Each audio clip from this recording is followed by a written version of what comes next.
Happy Valentine's Day, everyone. Even though we're recording this on the 12th, when you're listening to it, it's probably the 14th. And we're going to start with a topic near and dear to my heart, money. And Ki- my heart too. and Grace's Our too, love right? for money I and mean, love for it's a you little to bit of, make money. hey, we both want to make money, right? Honestly, it's really interesting when the topic about money comes up. We're both Asian. We both celebrated Lunar New Year recently. I think there's something about Asian culture and money that's always kind of going hand in hand. A little bit of why this podcast is named what it is, how creators make money as well. But to kind of continue off our episode before Jen's episode, but the one where we were kind of diving into and wanting to talk a little bit more about Facebook and all these creators that are making a ton of money, I haven't really been able to channel that inner Facebook money making machine just yet, but I have a lot of friends that do. So I reached out to a few just to kind of get their insights on how many views are they getting, how much are they getting paid, things of that nature.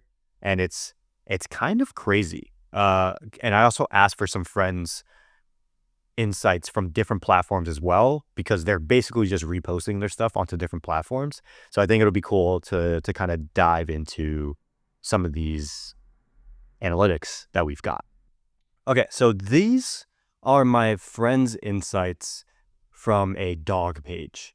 Doesn't seem like a crazy niche, but interestingly enough, as you can see, he's getting paid crazy amounts of money. So these are his payments from December of this year, January this year, and then an upcoming payment for his views that happened in January. So if you look at that, again, if you're just listening to this on Apple podcasts or any of the other just podcasting platforms, please check out our Spotify or YouTube. You can find the video on both of those platforms, so you can actually see the breakdown of this.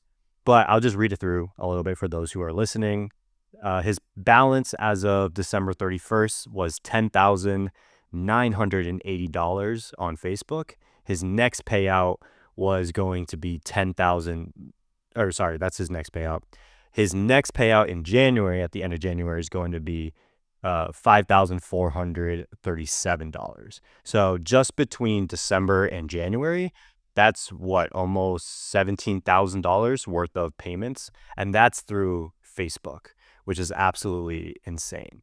Now we scroll a little bit over. Again, these are same videos just reposted between TikTok, Facebook, and Instagram.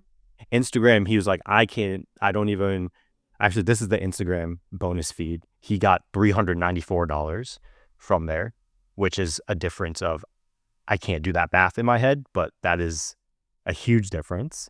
Not even 1% there. And then if we look at his TikTok analytics, I don't believe he sent me over his dollar amount, but he texted me and said that he doesn't even want to send it over because it was like nominal. It was even smaller than Instagram, which is absolutely insane. Like just this one page, the variable difference between all these pages is literally 16 grand. That's insane. That's insane. I feel like Facebook or Meta is pouring a lot of money into creators on Facebook because they're trying to make it cool again. Facebook used to be so cool back in like 2010 when we were like in school and stuff. And I feel like once the adults got on there, it became uncool and all the young people kind of migrated over to like Instagram, TikTok. But I feel like Facebook is like, I have one friend who also makes like kind of similar amount of money on Facebook. And like it's her full-time job, and she was telling me about how Facebook is like pouring so much money in the creators to get them to make money again. Get them to make content to make Facebook cool again too. Yeah, I think Facebook has this sort of aging up issue right now where a lot of the demographic that's actively using it, at least in the US, are probably very old, which is great from a Facebook ads platform, right? Because older generations can spend more money, which that makes a lot of sense. But from a keeping up with the newer generation standpoint, what happens when those older people start to age off the platform, right? Very similar to probably how you and I have kind of aged off of that platform, right? I don't really check Facebook, to be honest, that much. Besides Facebook Marketplace, when we were moving to a new apartment, we're like, all right, I think that's one of their best features is actually Marketplace when you can find a good deal. But I think Facebook is a great platform to be reposting your content, especially if you're a short form creator. So this page is all short form. That's one of the main reasons why their TikTok and their YouTube dollar amounts are very low, is because TikTok's creator fund only works if you're over a minute. So he was like, it's hard for me even to create over 1 minute long pieces of content, especially like with a dog and like skits with a dog. It's much easier to create short form content and then be on YouTube. Again, they do have a creator fund for short form content, but it still doesn't pay that much when it comes to like RPMs and things of that nature. So this is really interesting, especially for short form creators. The other thing that I will say too is I think his content helps out a lot. Like his content isn't geared towards younger generation. It's very broad, right? It's like dog mixed with anime, mixed with entertainment type of niche content, which older people can still watch and understand. With Declassified, we tried reposting a lot of our content onto Facebook. I want to say when we first heard about people making money on Facebook, like a year and a half, 2 years ago or so, and we reposted all of our videos, which is like 2 to 350 videos or whatever, onto Facebook, and we got, I think we're at like 10 or 15 followers or something like that. Like we were not able to get any views or anything like that. And I think the main reason for that is because our audience, right? For college focused content, you need high school and college focused students on the platform. Most high school and college kids aren't using Facebook right now. And so I think that's why our content didn't pop off. A friend of mine suggested that we start changing our hooks and our captions to be more focused towards the parents of college kids, which might be an interesting switch. We haven't done that yet, but I think that might be something that if we just add like a visual hook to our short form videos, of instead of if you're a college kid, it's like if you're a parent of a college kid, you need to watch this video type of thing. But Mm. yeah, that's been fascinating to see this stuff, especially from a short form stance. Yeah, that's amazing. Is this a person's page or a personal profile? It is a page, so I don't think you can get paid from a personal profile. I think you have to turn it into a page, cross a certain view or follower threshold before you get accepted into the program. But I don't think it's anything crazy. Ah, I see. Wait, because like I actually made randomly $10 on Facebook one day, one month. Oh, Like they really? just sent me $10. Yeah. I only posted like 4 times that month. It was like December. It's on my personal profile too, which is interesting. My friend Janelle Fox, she makes a lot of like lifestyle content, and a lot of her content that goes viral are like she uses AI to make like different soda flavors. Um I can show some as well. I just need to pull it up. But it's pretty cool. Like I can show her profile. She's like really public about all of this. So I can totally show that. Janelle. So she was just saying how she makes she also made a post about this too. She made about $6,000 a week on Facebook. Oh, wow. Yeah. Let me show her profile. So She's my 20, friend. 20, 30 grand a month. That's insane. Yeah. It's like I met her because we just been connected through like Facebook groups for a long time. Like I think it was Asian Hustle Network or something. Because I still like accept random friend requests from people who seem cool, and so, like she was one of them, and she's just like been in my network for like years, and I thought she was cool too. And then I was just like, we're in Bangkok, and then she reached out to me, and we hung out, and it was really fun. Is And she she a was just digital nomad, or like is she a US citizen, or is she from Thailand? She's from the US, but she moved Okay. to Thailand because it just seemed like a better fit for her lifestyle, and it seemed more fun. It's also like way cheaper Oh, for um sure. than Yeah, the yeah. US I too. mean, we were in Thailand in like September. It was amazing. Hmm. I loved it Yeah. over there. Yeah, I still think Facebook groups are still poppin' though. Like, I guess I'll get into this like after I show off Janelle's profile. Janelle's really cool. I think she talked to me a lot about like posting on Facebook, and I learned a lot from her, and it made me like start posting on Facebook more. So yeah, I've been making more money with Facebook with minimal posts. But this is Janelle. She Yeah, she goes doesn't like even have a crazy following. yeah, 33K. 33K. Yeah. And then she also mostly focuses on Facebook and TikTok shop videos, but her Facebook makes her like 6K a week. So one of her like stuff is like remixing sodas. Um, and then also like sodas. And she was telling me how mostly she posts like 20 times a day usually, and that's how she gets a lot of stuff. She posts like her life, and then soda, and then like life updates. She had another post about like salaries, and all of her posts are public too. That's why I don't mind sharing because she also you probably like this too. Does she do video content or is it No, mainly just static posts? she mostly does this just on Facebook, like static posts, like photos, but Oh, her interesting. her stuff is like kind of like using AI to like make different flavors. And I see a lot of the well, let's take a look at some of the comments. Like I think it's because like a lot of people think, oh, it's a real flavor. Oh, that might be why it goes viral, right? Because people think it's like an actual post from Coke or Pepsi or whatever it may be. It's like, oh, look at this Yeah. cool new flavor type of thing. Yeah, and they get really excited. Let me show her stat. She made a post about it. Really? That's So about it. that even static posts generate ads then, Hmm. and you're getting paid off of that. Oh, I didn't know that. Yeah, so literally just 21 her million views. personal profile making 6K in, oh, I guess it's 28 days. I thought it was a week, but still $6,000 a month Oh, for just sure. by Especially, posting yeah, on Facebook. I mean, if you're in Thailand, 6K is like probably the equivalent of 20, 30K in the US Hmm. on a monthly basis. Yeah, so this was so impressive. And yeah, just her, oh, she's like traveling Japan right now. She's making these. But she's telling me how she posts like 20 times a day sometimes. But she like probably automates it and just like uses, I think she uses some AI tool, but she also uses Photoshop to like tweak it to how she likes it and then posts about it. But it's really impressive. And then she also like on other hand, she also like makes TikTok videos, like of the shows. She makes like TikTok shop videos as well. She makes Hmm. like anime stuff.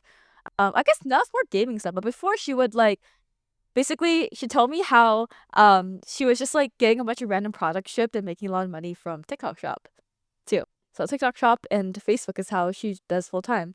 I think she told me she used to like work in tech and then she just realized she just like wants to be free, so she just like posts on Facebook and end up making a living for it. So it's kind of like living the dream.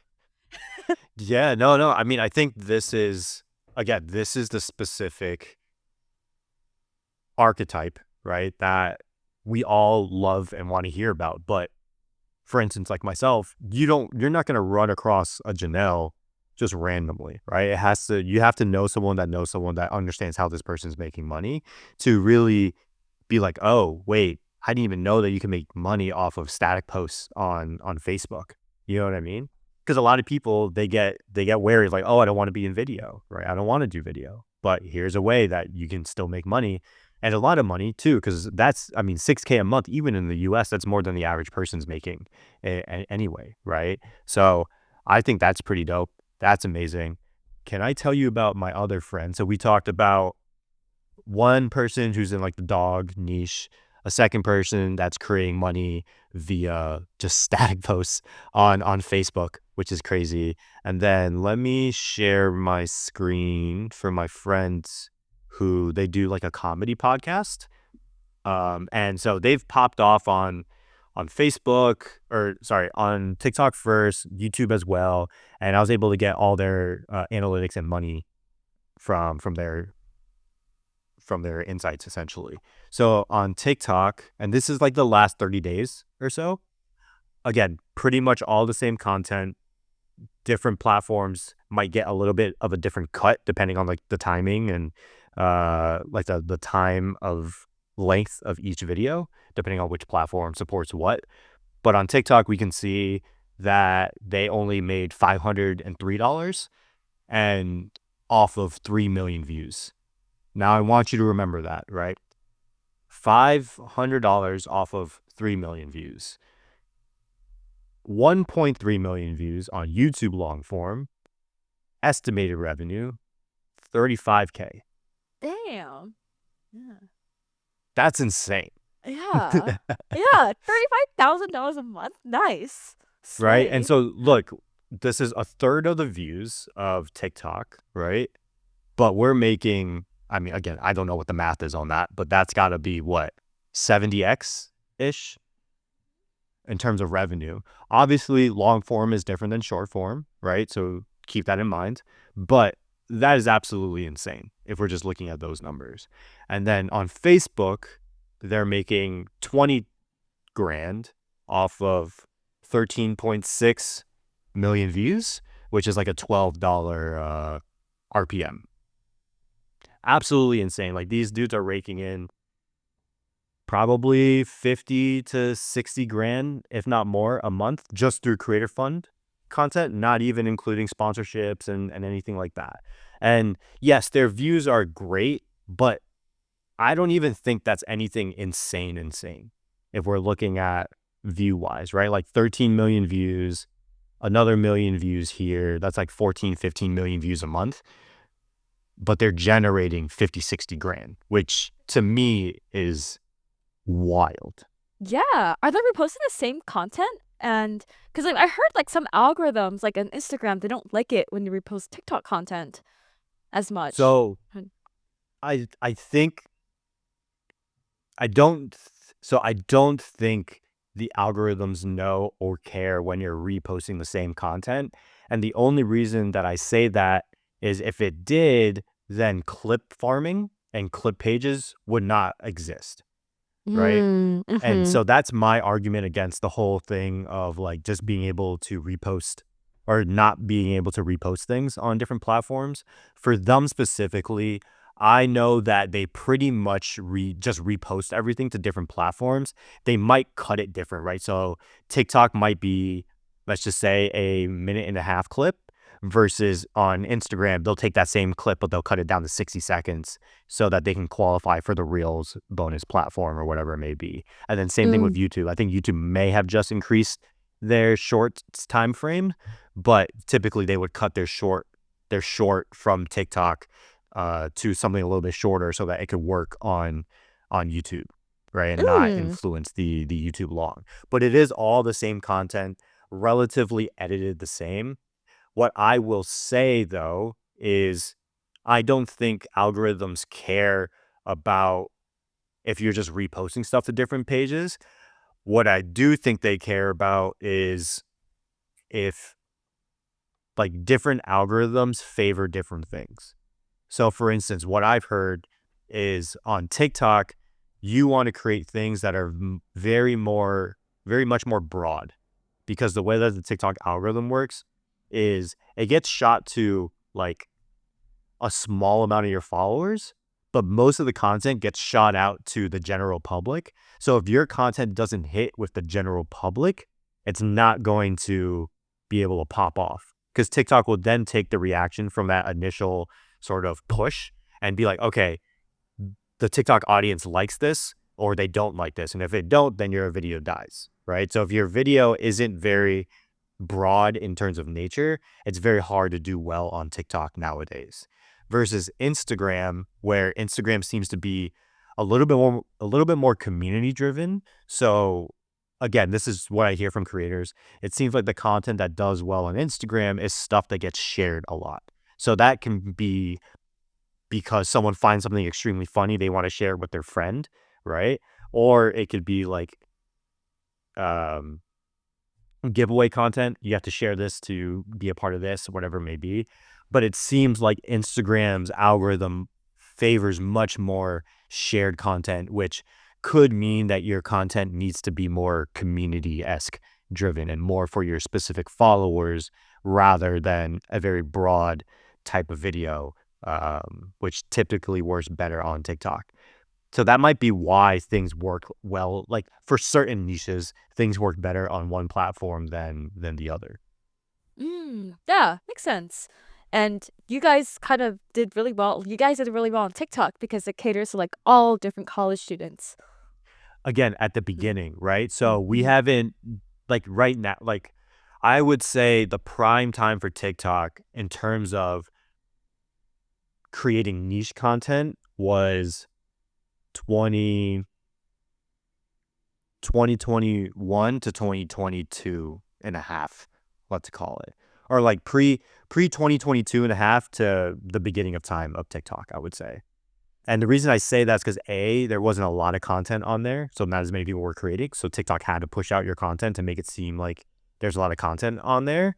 But B, because of that, it was TikTok was able, or TikTok's algorithm was more forgiving if your content was more niche. So for instance, right, our content was more college focused, college tips type of content. Nowadays, it doesn't do as well because it's not like if TikTok randomly shoots it out to a bunch of different profiles and the archetypes of those profiles are, let's call it 25 plus years old, they're not going to care about our content, right?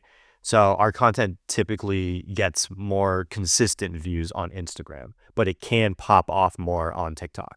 And that's typically what you'll see for most creators is Instagram is a lot more consistent, but your pops are more rare versus TikTok, your views are a lot less consistent, but your pops are typically a lot higher than Instagram. It's actually been the opposite for me. My pops are Really? really yeah on my own Instagram. I find TikTok really challenging.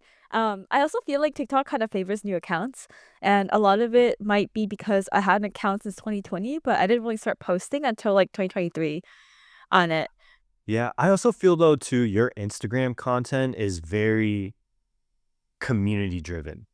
Like whether you realize it or not, right? Like when you're sharing a lot of personable stuff, yes, that used to do well on TikTok, but I don't think it does as well on TikTok now compared to what it did before versus Instagram. Again, I think it's a much more community driven platform. So that stuff, in my opinion, probably does better on there for that reason.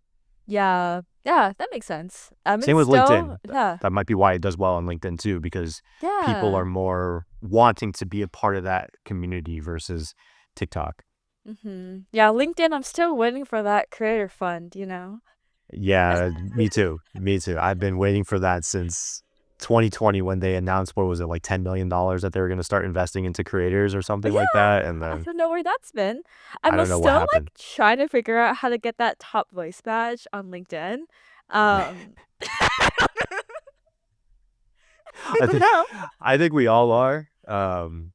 Even with my inside knowledge of LinkedIn, it seems like that's a very who's who and can you get your like it's not it doesn't seem to be in terms of who makes the best content or the most viewed content. It's who gets their content in front of the right eyeballs consistently, Mhm. which that Makes again, that's a sense. different monster in and of itself.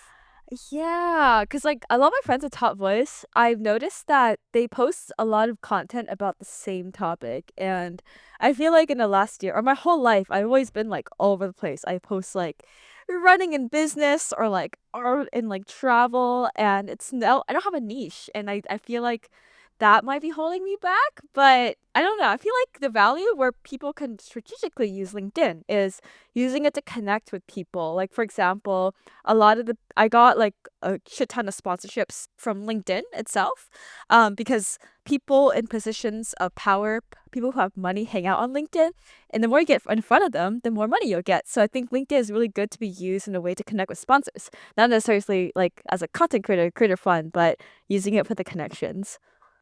Yeah, I'm interested to see if LinkedIn ever does launch a creator fund of sorts because my assumption, again, I have no eyes on this, but my assumption is those RPMs, which is revenue per milli, revenue per thousand views, would be higher than most platforms because the ads on LinkedIn are apparently very expensive. I've never run ads on LinkedIn before, but just because it's more B2B and things of that nature, my assumption would be you get paid more per thousand views compared to TikTok, YouTube, at least YouTube Shorts, Instagram, and Facebook from a Shorts standpoint. I know. I can't wait. Well, I don't know. I hope they do when they announced it. I was really excited. I still love LinkedIn. Like LinkedIn changed my life still, but like I don't know. I just get so many views on my posts that I'm like I am helping LinkedIn do a favor. Same. Because I'm getting eyeballs to there. I am volunteering. Same, same. No, I wish so too, right? Like just make the follower threshold be 10K. We're both there. and give us a little dollars for the content that we create for the platform. But all right, the last creator that I have to share on here, he is a trivia content creator. So I think this might be a little bit interesting to walk through. Um, the funniest thing about it is like his setup is super cheap. So I know his what's the word that I'm looking for? His profit margins are very high on these things, and he's basically taking this money now and to try to focus it more on long form content. And so he's made his initial push on short form, but he wants to get into long form for that consistency, and that's where he says the real money is. So we're looking at this right here. This is his TikTok, I believe, where off of 30 million views and a 25-cent RPM, he made about 7.5K last month. This is, I want to say YouTube. Yeah, I'm going to guess it's YouTube. I think it is YouTube. And he made 17.3K in the last 30 days. And then this one is Facebook, where he made 2K last 30 days. He's actually one of the first people that I've seen make money on Reels, where he's made 7K in the last 30 days. And then this is kind of just more of a breakdown of his TikTok stuff. So what is that? 7.5 plus 13, 17. So that's about 25. And then 27. Let's just round it at around 30K on short form content. That's absolutely insane. And for him, Facebook is his smallest amount, which is crazy. YouTube is his highest. So again, I think all the platforms vary depending on the type of content that you create. For him specifically, I think a lot of international people view his content, which I think that's a big issue when it comes to RPMs, right? So Oh. you know what I mean? So typically, if you want higher RPMs, it's how can you get people who have money to spend to watch your videos? Because typically that means the people that are paying for the ad on your video are paying YouTube, Facebook, TikTok, whoever more for that ad to get shown in front of your audience. And if your audience is very, like for some reason, his audience is like very Filipino, very Indian, things of that nature in terms of from those countries. And those RPMs are typically cheaper, just, again, because it's cheaper to live in those places and the people in those locations make less money. So they have less money to spend. And again, at the end of the day, it's all capitalism when it comes to these creator platforms. Mm. And so that's where you have to kind of look at the incentives. But it's interesting that his YouTube is so high. My assumption with that, though, is probably because he's found a way to niche his audience to a more American-based audience rather than a international-based audience. I'm curious, what kind of content do you think does well in America versus internationally? I think it depends on, I don't have an exact answer because I think all of the content can work. But for instance, right, in the college-specific niche, just a slight change of, let's call it, if we were to title a video "A Day in the Life of a Harvard Student" versus "A Day in the Life of a International Harvard Student," those RPMs on those videos are probably very different. Just because Mm. the people that are searching for those videos are very different, right? Even though it could be probably the same exact video, it's popping up in front of very different audiences. So I think it's less of your content, but more about the positioning of the content. Mm. Oh, that makes sense. And I guess the RPM is determined by like the location of people you watch and the age and the probably location and age of your audience. Uh, in terms of higher RPMs, Yeah. yeah. I would say typically it's location and age, and then niche, right? So I would like again, there are certain niches where automatically you make more money because the audience that's paying attention to the content is typically older Yeah. and more affluent in terms of the money that they have to spend. So like for instance, finance is a huge one. That's why you've seen finance influencers absolutely blow up since COVID. Mhm. Pretty much pre-COVID, it was like Graham Stephan, and that was about it, Mhm. and Andre Jick. But now everyone and their mom wants to be a finance influencer because your CPM, RPM on these videos can easily go from like $5 to $25. Mm. And that's why you'll see a lot of YouTubers creating videos at the end of the year, specifically in like December, of this is how much YouTube paid me in 2024, 2023, or whatever it may be, because of two reasons. One, your video gets classified as a finance video, so your RPM goes up. And then two, in December, typically RPMs are crazy. Like November and December, typically RPMs skyrocket on these platforms because that's when, at least in America, people are spending for gifts. So that's when a lot of ads are spent, which means those ads cost more for these companies, which means you get a bigger cut of those ads typically. Um, but yeah, that's to my knowledge how a lot of the RPM stuff works. That's epic. Yeah, that's why I always like tell my audience is like America, because most of it is America, but I make that very clear. Because I feel like it increases RPM a little bit. America and like UK. We have a lot of people in Asia in our community too. But I've noticed more English speaking countries just because we speak English, and I don't know. I thought of like spreading to China as well, but I feel like their RPMs might not be as high. But Well, there's a lot of also people in like China. are platforms used in China? That's the thing too, right? So yeah, obviously you have VPNs and things like that. So I'm not sure how that works from an RPM standpoint, but I don't think YouTube's over there.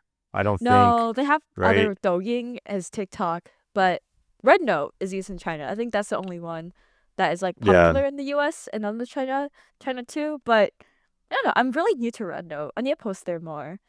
But I feel like it's the algorithms like TikTok. Like I post like 2 selfie videos and it got like, I don't know, thousands of views. And I only have like 50 followers. Yeah. I mean, it's right. That's always the social hack, is always try to get on a platform early, start posting, and then typically they push your content out, right? Just because they need the content to do Yeah. well. And it's kind of like that dopamine hit, for instance, for Mhm. you, right? Like the content does well, you're like, oh my God, I need to post more. I need to post more. The views are great. You Yeah. want to keep getting that dopamine high. That's Mhm. kind of what TikTok did, right? They get you hooked on early and then they slowly wane you off. And then every once in a while, they give you a hit, right? To be like, oh, I still want to chase that. I still want to chase that. Mm. Um, as you can probably look at it as like a dopamine addiction, but that's kind of the cynical way to look at content from a forcing creators to keep creating standpoint, because you want to keep Mhm. hitting that rush. Yeah, makes sense. Yeah, I was like on TikTok too late, but if TikTok gets banned and there's another platform, I'll be the first one on it. But there's like so We'll many now. see. There's like Blue Sky, there's a Mastodon. I feel like Blue Sky's been taking off lately. I just cannot do another full social media platform. It's just too much, too many. I agree. I agree. There's a lot. I think like I'm not on Threads. I'm not on X. I realistically only use like TikTok to doom scroll and pay attention to what's like kind of happening in culture. YouTube more as like as TV rather than like a social media platform. Like obviously I'm watching creators on there, but I view it more as TV and school Mhm. actually, because I learn Mhm. a lot from it. Mhm. And then Reddit, I scroll as sort of my only written feed that I scroll, because I just think their answers are seem to be typically more authentic Mhm. than other platforms, especially that Google populates when I'm trying to search something. But that's how Yeah, I'm for sure. using the socials right now. I also heard a lot of companies are looking into Reddit marketing tactics too.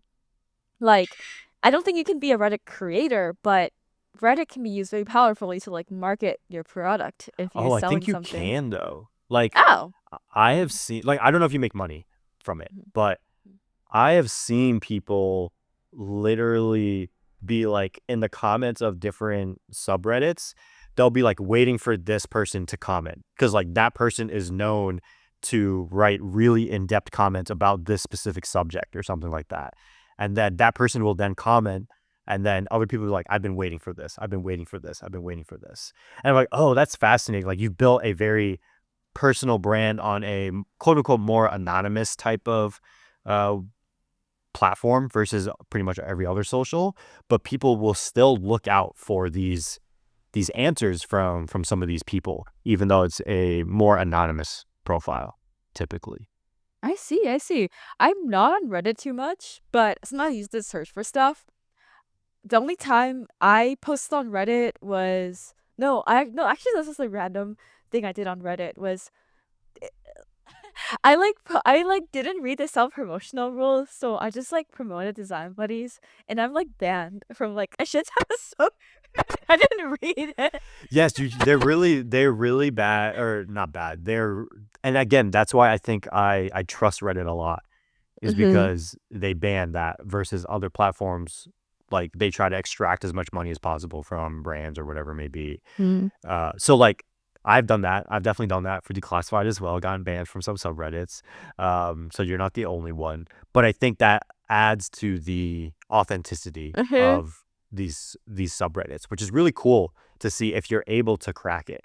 Like I've seen some sneaky ways. So like for instance, I pay a lot of attention to like credit card points and things Mm-hmm. like that. And on the credit card sort of subreddit right now, there was a way to do branding is like AMAs from executives at companies. So I'm not sure if like you know what the Built credit card is. That's like the credit card where you're able to earn points by paying your rent on it, which is like the only credit card to do that without you having to pay like a transaction fee to pay your Oh, rent or anything like that, which is really cool. yeah. But they had their like chief of community or chief of growth or something like that just happened to post an AMA on Reddit because she was on a train from like DC to New York or something like that. So she had like 4 or 5 hours to just answer anyone's questions. And that probably got hundreds of thousands, if not millions of views, because it was at like hundreds of comments the last time that I looked at it, I think. So that was like, I think that's a really interesting brand play to be able to Mm. do.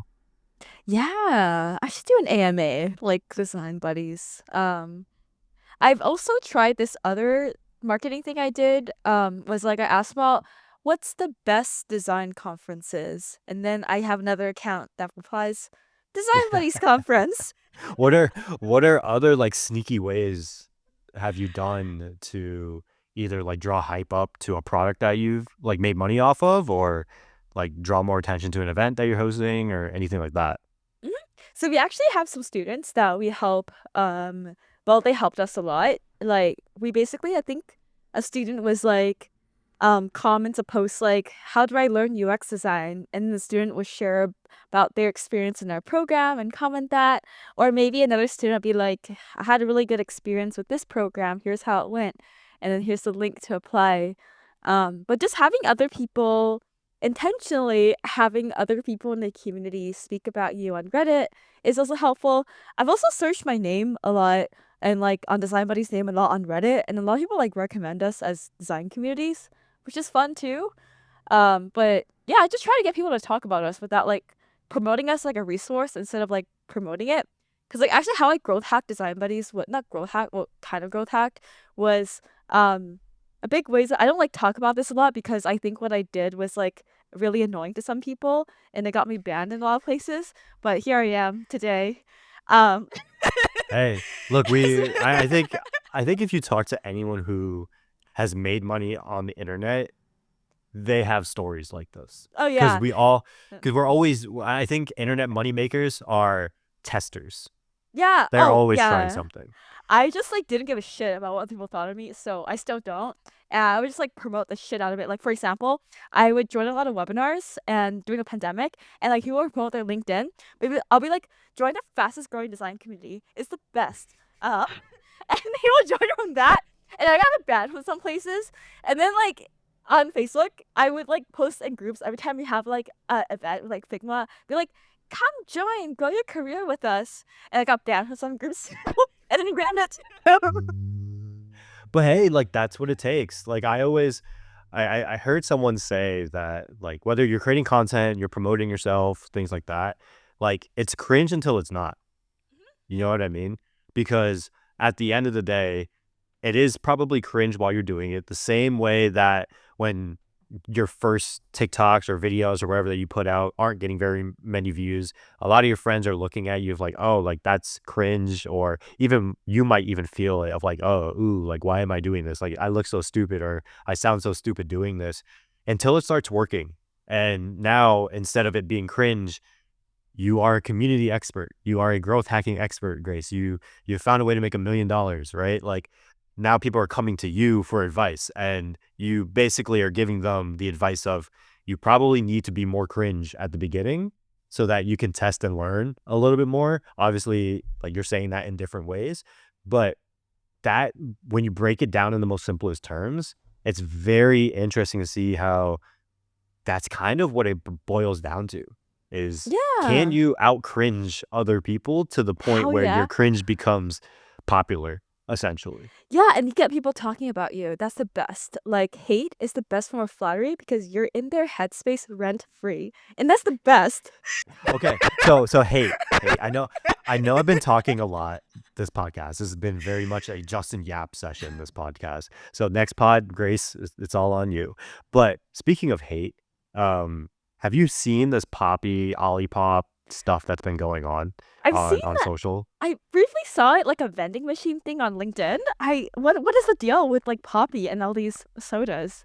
Yeah, so let me try and play this video for you. Let me know if you can see the sound, but we can watch this first video and then I'll do Mhm. like a brief sort of like breakdown of Mhm. it, at least from my knowledge. Yeah. Again, just let me know if you hear sound. If you can't, Mhm. just let We me were know. at our best Okay. friend's house. I can Asked if they hear. could deliver a soda machine for the Super Bowl party, and we said absolutely. As you know, our best friends are first responders as well as the majority of people in our life. So everyone coming today is a police officer, nurse, dispatcher, someone that makes a difference. We have so many amazing poppies for them, and then Ashley brought the rest. Okay, so I'm gonna pause this here. Do you see kind of what she's done as a visual hook here to bait, to like hate bait and bait engagement? You probably won't because I You. know you don't like the Super Bowl and like you don't pay attention to football, but Oh, the this is shirt.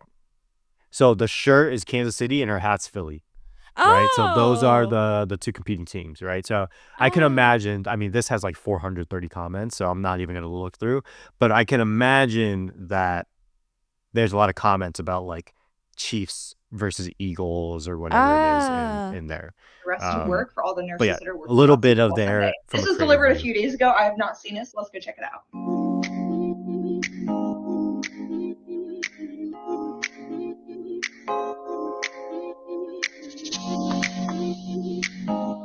Also, this is David's shirt because Jesse is obsessed with. So that's basically like the gist of the video.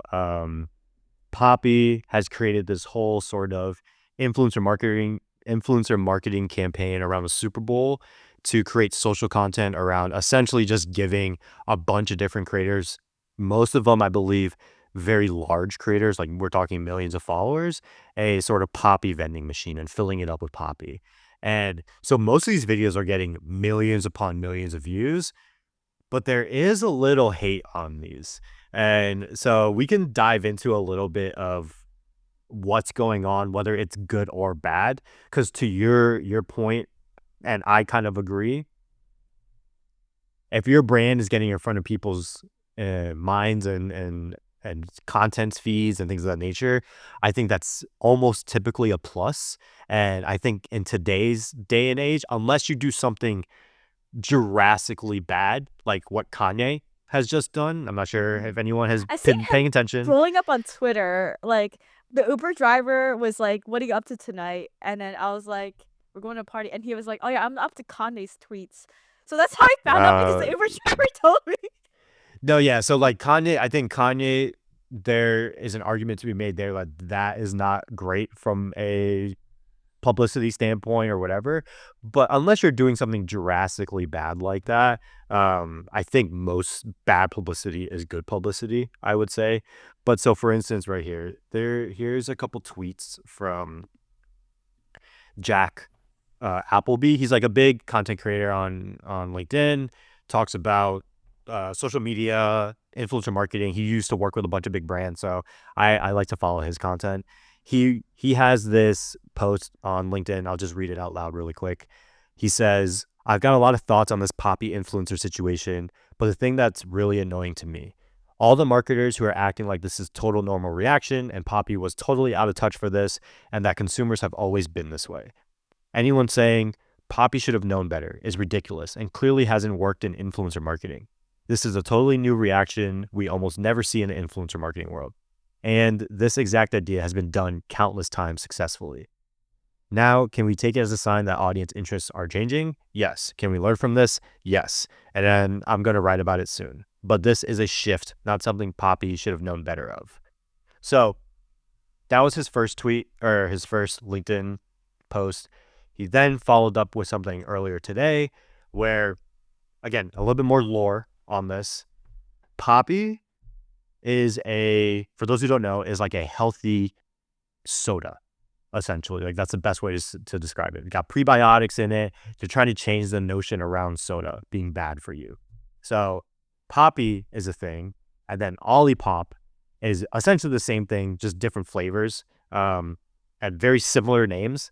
Olipop, Poppi, but they do the same thing. They're all around this sort of prebiotic good soda for you.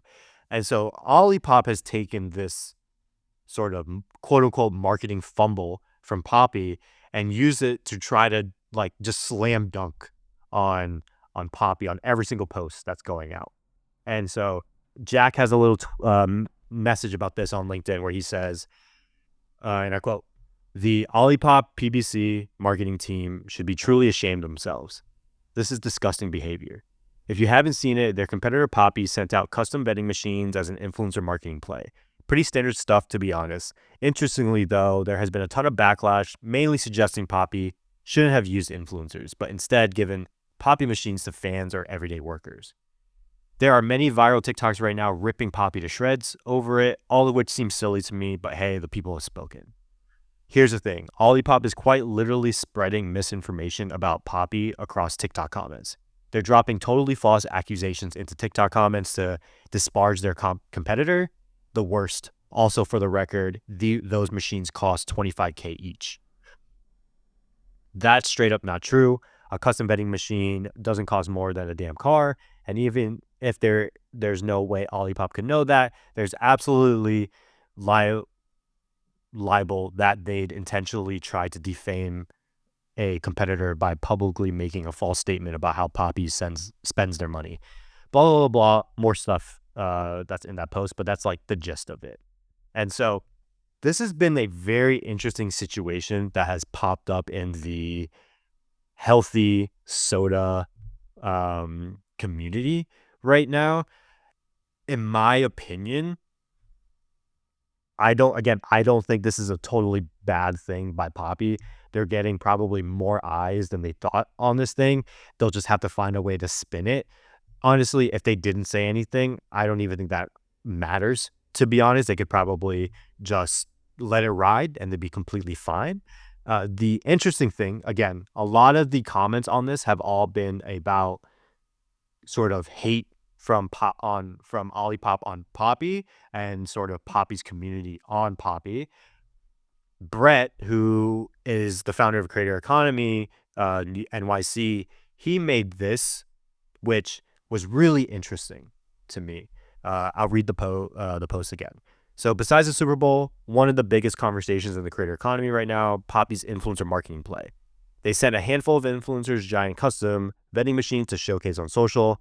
There's been no shortage of takes on whether this is a marketing win or misfire. Blah, blah, blah, blah. At the bottom, he says, "So I ran the campaign through Sifsy, our comment sections analytics platform, to see what real reaction looks like." Great plug, for like great way to plug his platform there. I love that. But this is what stood out to him. Most people reacted positively, hyping up the influencers and loving the creativity. The medium thing was the conversation went beyond just Poppi, sparking discussions about brand experiences in general. And then the last thing was, of course, there was some pushback. especially around accessibility and influencer gifting exclusivity. So from at least if what Brett says is true, and if what the SaaS platform is reading is true of Sifsy, it's not that bad of conversations that are happening, right? It's kind of like the whole thing where in a crowd in a stadium that's cheering for you, you're going to notice the people that are booing you the most, right? Even if it's a small majority. And I think that's probably what's happening right now with this whole Poppi thing. I think in general, it's probably a huge win for them. People are going to talk bad about it. I don't think it's going to be that bad for them, to be honest. But I just talked a ton. What are your thoughts? Yeah, it's interesting. I feel like a lot of the comments, I feel like what Jack noted is like Olipop is kind of trying to defame Poppy, and I'll dig into why, but I feel like they're also very similar. But I thought it was so creative how they had like vending machines, but I saw a lot of the comments are like, and I've noticed this a lot in California too, is kind of like, I don't know, I'm trying to say it in like a non-controversial sounding way, but like I feel like a lot of people are like, why are you giving these sodas to like content creators? Why aren't you giving them to the public who might need it more? Blah blah blah. But I feel like the main thing is like they're trying to promote the drink during the Super Bowl, and it's like an opportunity to get many eyes on it too. Um, I'm curious, like why I don't understand why maybe like Olipop was like maybe jealous or just annoyed by the fact. I don't know. They were just like trying to like make false claims of them, but I I thought think it's a really creative campaign. I liked what they did there. I I like the overall campaign. I think it was more over the top than like giving an influencer a PR box or whatever, right? Like Mhm. that's just PR box, but on steroids. I think Mhm. it's interesting, right? Um, I think it made a lot of noise, which that's what you want from sort of guerrilla marketing, Mhm. viral campaign type of tactics. I think it did what it needed to do or what it was supposed to do. In terms of your comment, and I've heard that as well, where it's like, quote unquote, the rich get richer, right? Why are these influencers getting free stuff? They don't need it. Again, you have to look at it from a business standpoint.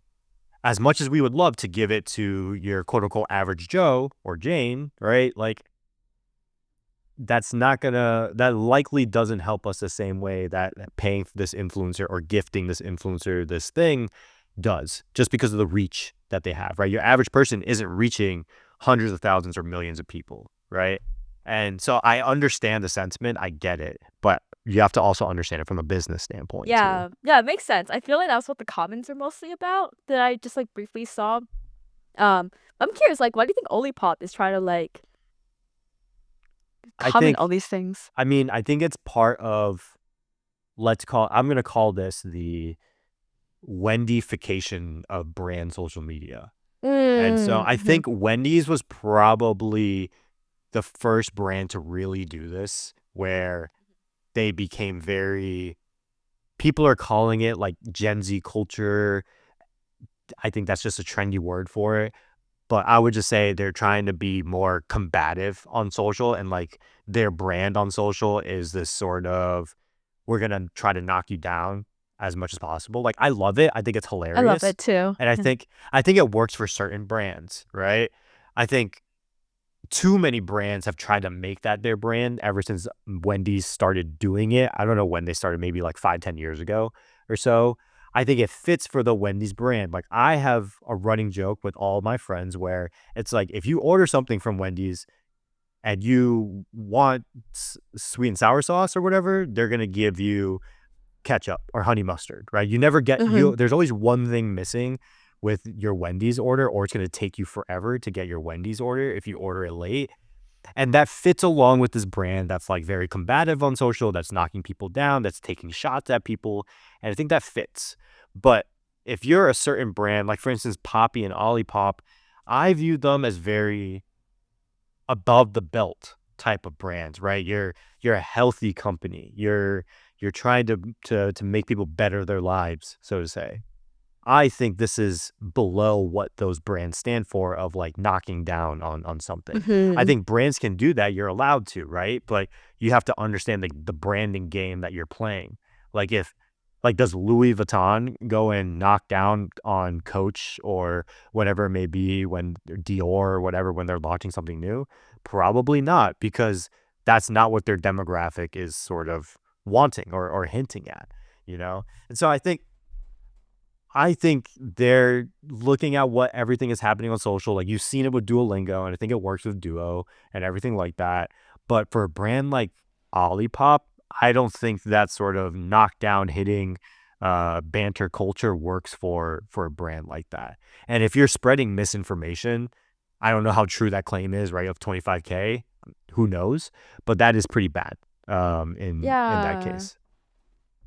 Yeah, that makes sense. No, I like the more Gen Z-ification of brands, but I also agree if you're like a more premium brand, I feel like the sodas are probably more expensive than your general sodas. Oh I yeah, there's really like enjoy both. I like drinking. Both of them are really great. I do Um, too. I do too. they're Sponsor really good. us. Yeah. One Yeah, of you guys sponsor sponsor us. us, right? Olipop Pop, we love you both. And I drink it all the time when I go to tech events and they offer for free. I also bought some Yeah. at Safeway too, because they're good. And I'm trying to build a healthy gut so I don't get food poisoning. Because, yeah, I mean, keep from probiotics. I don't know. That's tangent, but I was traveling a lot and I try to like drink more probiotics because it helps with building a healthy gut. So yes, Yeah, sponsor no, us. please sponsor us. I think Poppy's actually from Austin. So Oh, howdy. come into our inbox if you're reading this. Mhm. No, but I think on a serious note, like I don't think that campaign is as bad as it is.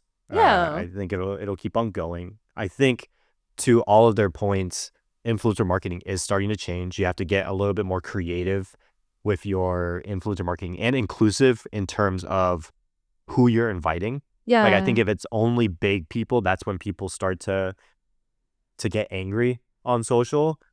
But again, you have to kind of play of like, is it anger or is it just a loud minority making a lot of noise? And I think it kind of depends. What was the beauty trip that got a lot of hate like 2 years ago or 3 years ago?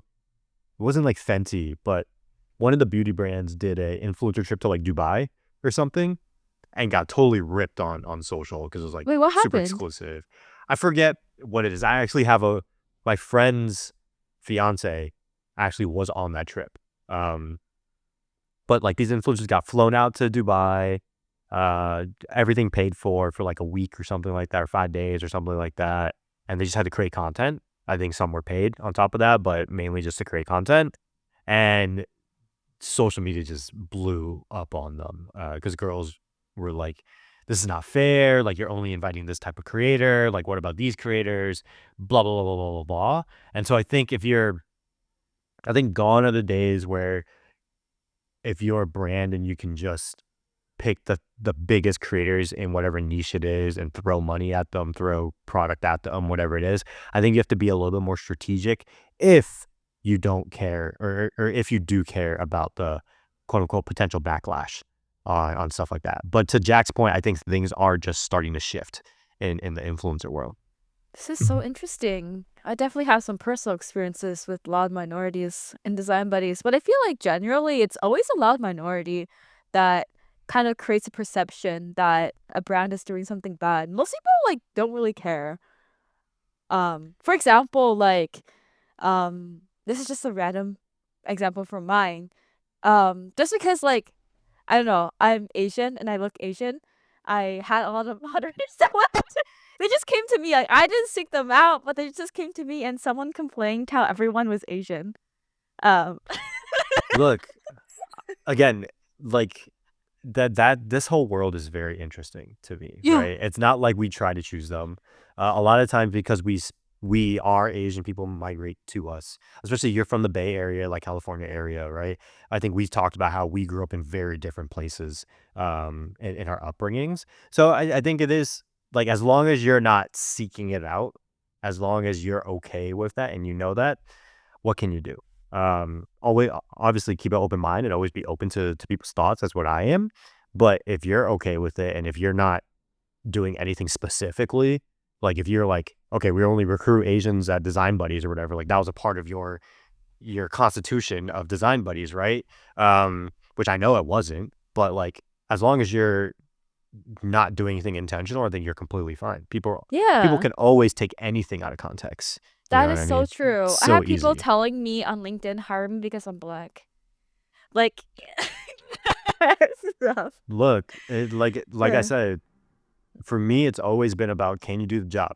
Yeah, same. I don't care what you Mhm. are, who you are. You can be an alien, Mhm. right? Like if you can do the Yeah. job, They can be blue, they can be then purple. right, Yeah. I'll give you a chance, Mhm. right? Now, what you do with that chance, that's up to you. Mhm. But yeah, I think it's an interesting time, especially with all the DEI stuff and everything happening right now.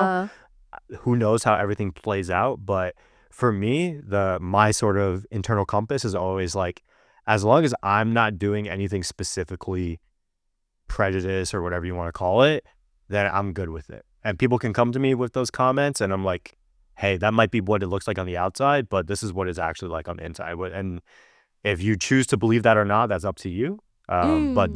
that's sort of my mindset with it all. Yeah. That's what I think too. I try not to like, I feel like, I don't know. I just feel like there's so many layers to it. And I try just to like not speak about it too much online because Same. there's always going to be people who disagree or like have something to add and like beef that I'll start that don't meant to be start. I made that mistake before. So, yeah. Look, that's what I'm saying. It's just for me, it's like as long as I'm cool with it on the inside and I keep an open mind to whatever people are saying to me, then that's all I can do. You know what I Yeah, mean? they're all input. You don't have to do it you don't have to do anything with what people tell you. It's just Exactly. information. Uh-huh. Exactly. Well, I know this has been dope. Anything Yeah. you got any other topics that you want to talk about, or is this the episode? I feel like I feel like this is interesting. I feel like I want to dive into like campaigns that didn't go well in next episode. Ooh, okay. Yeah. I'll Let's look into that more. let's look into I'll that. look Okay. into this more. Yeah. Cuz you went to like for the example that beauty trip. That was interesting. I didn't know people would like be mad about that stuff. But I guess they are. I was So, let me be your eye Mhm. into Mhm. the culture of content world, because I feel like you're very good at niche social. I'm very good Mhm. at general social, or like keeping an eye Mhm. on general social. I would love to do an episode on like bad PR marketing, or like viral marketing campaigns that have gone bad type of Mhm. thing, and like break them down and stuff like that, especially in the influencer Yeah. world. Yes. And also like maybe content creators that have been quote unquote canceled and like analyzing what cancel culture is now. Like, is it Yeah, I don't think still you a can get thing? canceled. Yeah, I don't think so Like I either. can I can talk a little bit about later, or like on another episode. Like you can say David Dobrik's canceled, but that man was pulling in, and I know because I know people who are friends with him. Like after his whole cancellation, he was still pulling in, I think like 200 grand a month on Snap. And so like he Mm. disappeared from every platform, but that's because he was making like 200 grand on Snap. Um, Mm. so it's like you can say he's canceled, but he's not really canceled. Yeah, I don't think So anyone's canceled anymore. I don't think that exists. that's what I mean. Like unless you do something super heinous, Mhm. like you go to a Diddy party type thing, Oh yeah, yeah. right? But I Mhm. think other than that, I think it's very hard to actually get canceled nowadays. People can talk junk about you and knock you down and things like that, but to generally get canceled, like Logan Paul made it back. Yeah, he did. Mark Zuckerberg has had a generational run PR campaign right now. Mhm. Um, I think with the world of social media, you can always reinvent yourself the same way that you and I can go to Thailand or Vietnam or whatever and completely reinvent ourselves if we wanted Mhm. to. Mhm. You can do the same on social, I feel. Yeah, sure. There's always second chances. So those listening, don't be afraid to put yourself out there. There's no such thing as being canceled. You always have the option to change and evolve. So don't hold back. Yes, and be Mhm. cringe at the beginning Yes, be until it's not cringe cringe. anymore. And not everybody is your target audience. So if people are saying you're cringe, you're doing a great job because you're being in their head rent free basically. So you're a marketing success. Yes, a no is a better than a I don't know. So Yeah. guess that's the episode. We'll see you guys next time. Yeah. See ya.